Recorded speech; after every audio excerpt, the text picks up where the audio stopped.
بسم اللہ الرحمن الرحیم والصلاة والسلام علی رسول اللہ وعلی آلہ وصحبہ اجمعین۔ معزز ناظرین و سامعین اکرام، السلام علیکم ورحمۃ اللہ وبرکاتہ۔ سیدنا ابو طالب رضی اللہ تعالیٰ عنہ کی تصدیق نبوت و رسالت، سرکار مدینہ صلی اللہ علیہ وسلم کی نبوت و رسالت کی تصدیق جناب سرکار ابو طالب کے بے شمار اشعار میں پوری وضاحت اور کامل صراحت کے ساتھ موجود ہے۔ قحط سالی میں حضور نبی کریم صلی اللہ علیہ وسلم کا وسیلہ۔ حضور نبی کریم صلی اللہ علیہ وسلم ابھی بہت چھوٹے تھے کہ ایک مرتبہ مکہ مکرمہ میں قحط پڑ گیا۔ لوگ سردار مکہ سید العرب سیدنا حضرت عبد المطلب کے پاس تشریف لائے تو آپ نے دعا کرنے کی بجائے سرکار صلی اللہ علیہ وسلم کو لے کر پہلے جبل ابو قبیس پر تشریف لے گئے اور پھر بیت اللہ شریف میں حجر اسود کے مقام پر کھڑے ہو کر آپ صلی اللہ علیہ وسلم کی انگشت مبارک آسمان کی طرف اٹھا دی تو اسی وقت آسمان سے بارش برسنے لگی۔ یہ خوبصورت اور دلکش منظر سیدنا ابو طالب بھی ملاحظہ فرما رہے تھے۔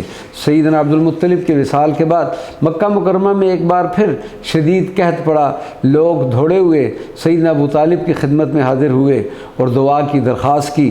آپ نے بھی اپنے والد گرامی کی سنت پر عمل کرتے ہوئے دعا کی بجائے حضور پر نور صلی اللہ علیہ وسلم کو ساتھ لے کر بیت اللہ شریف میں آئے اور آپ صلی اللہ علیہ وسلم کی انگشت مبارک آسمان کی طرف اٹھا دی تو اچانک بادل نمودار ہوئے اور بارش شروع ہو گئی۔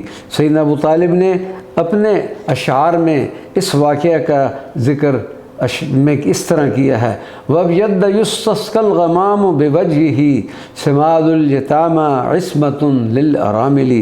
وہ حسین و جمیل چہرے والے کہ جن کے رخ انور سے بارش طلب کرے تھے، وہ یتیموں کی جائے پناہ اور بیواؤں کی نگہبانی فرمانے والے ہیں۔ سرکار پر نور صلی اللہ علیہ وسلم سیدنا ابو طالب کی کفالت میں قدرت کی بھی عجیب کرشمہ سازیاں ہوتی ہیں اور ان کی حکمت بھی وہی جانتا ہے۔ سرکار دو عالم صلی اللہ علیہ وسلم ابھی اپنی والدہ محترمہ کے بطن مبارک میں تھے تو والد واجد کا انتقال ہو گیا۔ ابھی صرف 6 برس کے ہی ہوئے تھے تو والدہ ماجدہ کی شفقت و محبت سے محروم ہو گئے۔ جب 8 سال کی عمر کو پہنچے تو اپنے مشفق و مہربان جد امجد سید العرب سیدنا عبد المطلب کا سایہ عاطفت بھی سر سے اٹھ گیا۔ سید کائنات نے اپنے والد گرامی کی تو زیارت بھی نہ کی تھی، اس لیے پدرانہ محبت و شفقت کے لطف سے بھی آشنا نہ تھے۔ والدہ ماجدہ کی محبت سے محرومی کا احساس و شعور تو تھا، لیکن دادا کی شفقت اور لطف و کرم سے والدہ کے وصال کے زخم پر مرہم کا کام کیا۔ لیکن اب دادا کی وفات کے بعد آپ صلی اللہ علیہ وسلم خاصے باشعور ہو چکے تھے۔ سرکار دو عالم صلی اللہ علیہ وسلم کی اپنی جد امجد سے محرومی اور غم کی شدت کا احساس اس منظر سے بخوبی لگایا جا سکتا ہے۔ دادا پاک کی روح مبارکہ جب قفس عنصری سے پرواز کر گئی تو آپ صلی اللہ علیہ وسلم ان کے سرانے کھڑے رو رہے تھے۔ جنازہ اٹھا تو اس کے ساتھ روتے ہوئے تشریف لے جا رہے تھے تاں کہ آپ کو ہجون کے قبرستان یعنی جنت المعلیٰ میں سپرد خاک کر دیا۔